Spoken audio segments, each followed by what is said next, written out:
જૂનાગઢ જિલ્લાના માંગરોળમાં વહીવટી તંત્ર દ્વારા ડિમોલેશનની કામગીરી હાથ ધરવામાં આવી હતી। વેરાવળ પોરબંદર નેશનલ હાઈવે પર ટ્રાફિકની અડચણરૂપ બનતા બે ધાર્મિક સ્થળોને તોડી પાડવામાં આવ્યા હતા। આ કામગીરી દરમિયાન કોઈ અનિચ્છનીય ઘટના ન બને તેના માટે પોલીસ અને હોમગાર્ડ જવાનો વિશાળ કાફલોમાં તૈનાત કરવામાં આવ્યો હતો। નેશનલ હાઈવે પર ઓથોરિટીની વિનંતી બાદ વહીવટી તંત્ર, પોલીસ અને પીજીવીસીએલના ટીમોએ ખડેપગ હાજર રહી હતી। જૂનાગઢ જિલ્લાના પોલીસ વડા સહિતના ઉચ્ચ અધિકારીઓ સતત પેટ્રોલિંગ કરતા રહ્યા હતા, જ્યારે ડિમોલેશન શાંતિપૂર્ણ માહોલમાં પૂર્ણ થાય તે માટે ચુસ્ત પોલીસ બંદોબસ્ત ગોઠવવામાં આવ્યો હતો।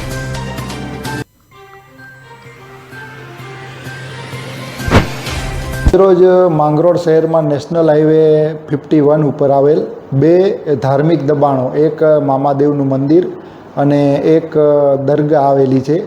આ બંને ધાર્મિક દબાણોને નેશનલ હાઈવે ઓથોરિટી દ્વારા ડિમોલિશન માટેની કાર્યવાહી કરવામાં આવેલી હતી।